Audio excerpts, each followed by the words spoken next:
It was reported that 331 transgender people lost their lives in 2019. 30 of those were from the United States. 2020, the year of the global pandemic, the year where the whole world slowed down, the year where by August the number of trans deaths within the US surpassed the total from the year prior. 2020, the year where many of our childhood inspirations who created magical worlds and places we could use to escape reality stood against everything we had ever fought for.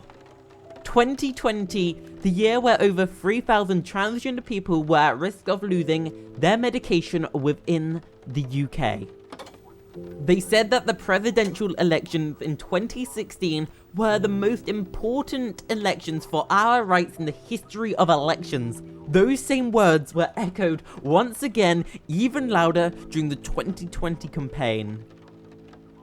Generally speaking, things are a little bit easier this side of the pond, but that doesn't mean that there's no longer a shared fear to walk down a street and to be afraid of becoming the next victim of a hate crime. Earlier this year, I was walking down my road on my way home when I became a victim of a hate crime. Out of fear, I didn't bring it up to my parents, and I only shared it with those who could deal with it correctly. Being a transgender activist in the public eye means that if I were to be killed, my name would be guaranteed to make it onto that ever-growing yearly list of the trans people who have been murdered. Many transgender individuals are remembered due to their social media outlets, such as Leila Alcorn or Caden Clark. Leila Alcorn died on Sunday morning when she walked into traffic on Interstate 71. The name Leila Alcorn was trending worldwide on Twitter. However, many people forget the hundreds, if not thousands, of those who did not make that list every year because they were not out or still not legally recognized by the country they were supposed to be protected by. You see, being trans isn't just about changing who you are, it's also about taking the risk of being your true self, may it be visible to those around you or not. It's about facing those who will try absolutely anything to devalue a community of individuals who for decades have struggled to be accepted by the closed-minded people of which affect each and every one of us on a daily basis, may it be in person or via an organization. Each year we reflect on those who have been killed and taken from us, as well as those who were murdered in previous year. Some may ask, why do we remember each individual? Everyone may have their own reasons, so let me share mine.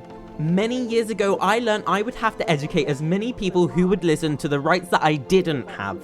Over the last 5 years, I took it as a goal to speak as visibly as possible across the globe using the internet as my outlet. I have seen things that can never be forgotten, learned things that many would fear of thinking, and heard things which have caused so much pain and grief to people within the trans community. The suffering of each message I receive on the daily is yet another thing I add to the fire that is the burning passion inside of me. Are we near to the tipping point where the incline of yearly trans deaths start to drop? No. There is so much work left to do, but what I can tell you is that every year our shared dream of equality, acceptance and love for everyone in the transgender community dawns closer with each person realizing who they are and coming out. 2020, the year where I ask you to remember.